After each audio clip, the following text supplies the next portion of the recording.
አንቺ ገነት እንደባሽ ሰው የትም ብትሄጂ ልከተልሽ ቃል ገብቼ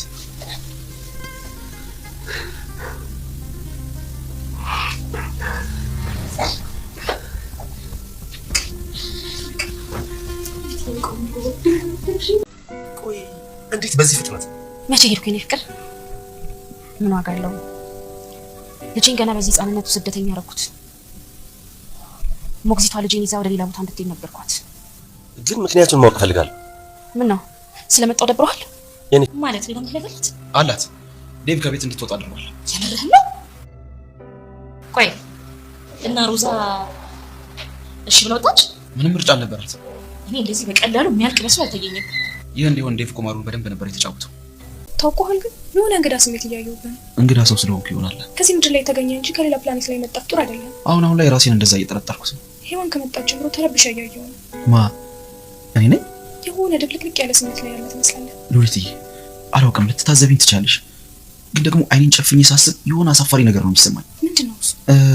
ይኸውልሽ ሉሊት እኮ ነኝ። የሚሰማን ነገር በግልጽ ንገረኝ። ሄዋን ባትመለስ ይሻለኝ ነበር። ምን? እኔ እዚህ ተቀምጬ እሷ የሌላ ሰው ሆና ባላያት ብዬ አስባለሁ። አላውቅም፣ ውስጤ የሆነ የተቀበረ ነገር አለ። ድንገት ደግሞ የሚፈነዳ ነው የሚመስለኝ። እኔ እንጃ፣ በቃ ምን አለ ባላያት ምናምን ብዬ አስባለሁ። እሷ ጋር ያለውን ስሜት ታውቀዋለህ? አዎ። ለአንተ ቦታ ያላት ይመስላል። ዴቭ ነው የምትወደው። አስተውይ። ከስራ አቅም እንኳን አንድ ስራ ልጥና ሰው እንዴት አስተናጋጅነት እንኳን መቀጠር ያቅተዋል? እደውልልሻለሁ ያሉኝ እስካሁን አልደወሉልኝም። የችለውን ነገር ነው ሲያደርግልሽ የነበረው። ያንቺ ክፋት ግን እናትሽን ከጎንሽ ነጠቅሽ። ባንቴሮ እናትሽ የሚደግፋቸው ሰው ያስፈልጋቸው ነበር። ወደ መታጠቢያ ቤት ሲሄዱ ደግፎ የሚወስዳቸው ልጅ ያስፈልጋቸው ነበር። የሚበሉት አጥተው የሚደግፋቸው አጥተው አይዟችሁ አለሁላችሁ የሚል ልጅ አጥተው ነበር። ሰምኛለሽ? መታጠቢያ ቤት ሲወድቁ ይሄኔ ስምሽን ሺህ ጊዜ ሲጠሩ ነበር።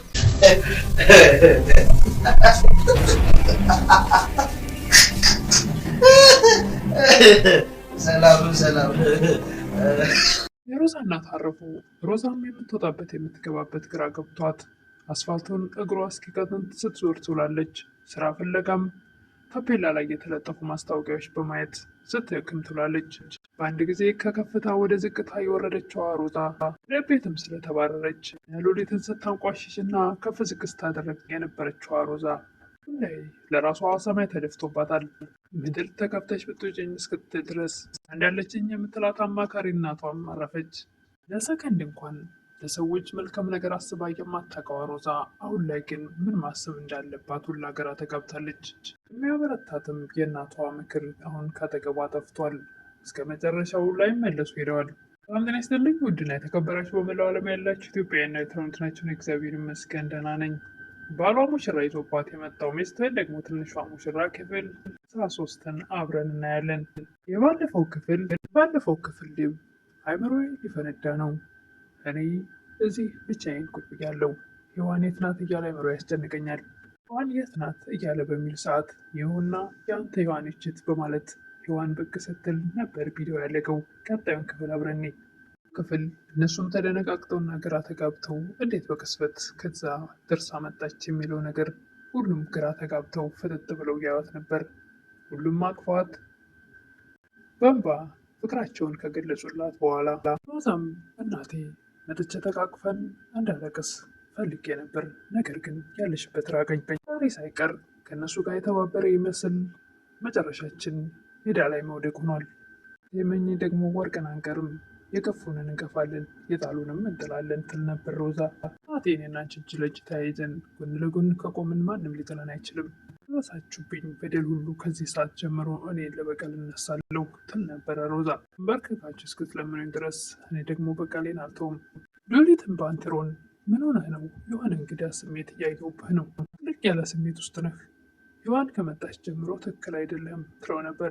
የልትታዘቢ ትችያለሽ፣ ግን ደግሞ አይነ ጨፍኜ ሳስበው የሆነ አሳፋሪ ስሜት እየተሰማኝ ነው። ነገር ምንድን ነው ስትለው ለመናገር ያፍራል። ለምን የማትነግረኝ? እኔ ሉሊት አይደለሁ? እዚህ የሚሰማህን ንገረኝ ትል ነበረ ሉሊት።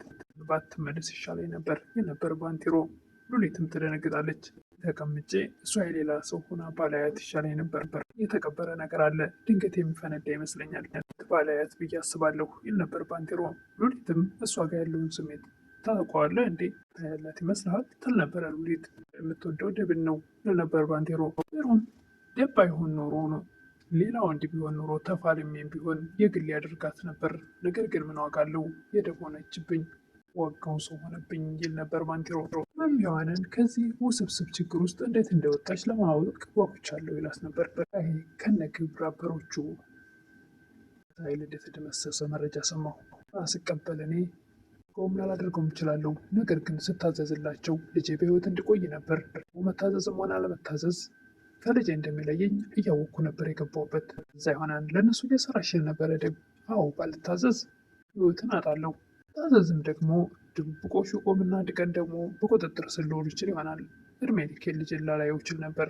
ሮም ሔዋንና ድብ ሔዋን ላው ላይ ጥምጥም ብላ ፍቅራቸው ሲገላለጹ እጅግ በጣም በብስጭት ያያቸው ነበር ከቅርብ ርቀት። እንደሱ ደግሞ ይሄን ነገር ፈጽሞ ማየት አይፈልግም። ሮዛም አስፋልቱን እየተንከራተተች ስራ ፍለጋ፣ ወይኔ ሮዛ ከስራ አቅም እንኳ ስራ ልጣ በየታፔላ የተለጠፉ ማስታወቂያዎችን ለማየት ስትንከራተት፣ ምንም እንደዛ ሆና በአስፋልት እየተንከራተተችም ክፋት ማስዋቧን አልተወችም። ለእያንዳንዳችሁ ዋጋችሁን እሰጣችኋለሁ። እኔ እንደዚህ አውጥታችሁ ሜዳ ላይ እንደጣላችሁኝ አንዳንድ ዋጋሽን አስከፍልሻለሁ ትል ነበር ሮዛ። ከአንድ ግንብ ላይ የተለጠፈ ማስታወቂያ በምታነብበት ሰዓት ተደውሎ እናቷ አንድ ነገር እንደሆነች ይነገራታል። በዚህ ሰዓት ደንግጣ መሬት ላይ ትዘረራለች። ሮዛ ለባንቴሮ እናቴ የሞተችው ቤታችን እንዳጣን ስነግራት ነው በድንጋጤ የሞተችው። የባንቴሮ መልስ በጭራሽ እንደሱ አይደለም። እናትሽ የሞተችው ባኞ ቤት ወይም ደግሞ መታጠቢያ ቤት ስትገባ የሚደግፋት አታ የሚያነሳት አታ ተርባም ተጠምታም ደክማ ነው የወደቀችና የሞተችው። ይህን ጊዜ እዛ መታጠቢያ ቤት ሲወርቁ 100 ጊዜ ስምሽን ጠርተዋል። ነገር ግን ከተገባቸው አልቆምሽም። ልትክጂ አትችይም። እናትሽ የሞተችው ልጅ አታ ነው። ዋ ስትወርቅ የሚያነሳት የሚደግፋት አታ ነው። ያለሁልሽ ብሎ ከጎኗ የሚደግፋት አታ ነው እናትሽ የሞተችው እንጂ በጭራሽ አንቺ ባልሽው ነገር አይደለም። ደብም ከተወለደ ጀምሮ አይቶት የማያውቀው ልጁን እያሰበ እጅግ በጣም ይደሰት ነበር። አስበሽዋል እንዴ ልጄ አባዬ ሲለኝ ደብዳቤ ጽፎ ልኮለት ነበርና በዛች በትንንሾች በህፃን እጆቹ ጽፎ ልክልሃል ስትለው እጅግ በጣም ተደሰተ። እናቱ እኮ ስለሱ እንደምታስብ ያውቃል። በዛ ላይ ደግሞ እንደ ህፃንነቱ ሳይሆን አስተዋይ ልጅ ነው ያለን ትል ነበረ ሔዋን። ልናገረው እንኳ ፊቴን አይቶ ምን ለማለት እንደፈለግኩ የሚያውቅ ልጅ ነው ያለን።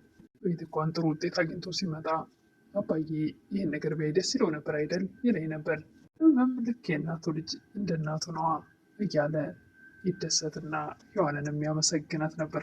በስተ መጨረሻም ባንቴሮ ሔዋንና ደብን አንድ ላይ ተለጣጥፈው ሲያያቸው እጅግ በጣም ይበሳጭና ሄዶ ሲጠጣ ያመሻል። ተንገዳገደና ብቻውን እየሳቀ ሲገባ እነሱም ይደነግጣሉ። ባንቴሮም እንደዛው እንደሰከረ ሆኖ እየሳቀ ነገስታቱ እነዚህ በክብር ቁጭ ብለዋል። ባንቴሮ ደግሞ ይንገዳገዳል እያለ ባንቴሮ በሰላም ነው ይል ነበረ። በሰላም ነው። እናንተ እኮ የምታውቁት ለእኔ ያደረጋችሁት ብቻ ነው አይደል? የምታውቁት ያደረጋችሁልኝ ነገር ቢሆንም እኔ ግን ያሳጣችሁልኝ ጭምር ነው ማለት ወደ አባውን ብቅል ያወጣዋል የሚባል አማርኛ አለና ሔዋን እንኳን ታውቃለች። ደብ ይሄን ቃል ሲሰማ ምን ይሰማዋል? ጅት በስካር መንፈስ ባንቴሮ ይሄን ነገር ተናገረ። ዛሬ ትንሿ ሙሽራ ወይም ደግሞ ባሏ ሙሽራ ይዞባት የመጣው ሚስት ክፍል 63 ይህን ይመስል ነበር። በቀጣይ እስክንገናኝ መልካም ቆይታ እያልኩኝ አዲስ የሆናችሁ ላይክ፣ ሰብስክራይብ ማድረግ አትርሱ። ላለሁ አመሰግናለሁ።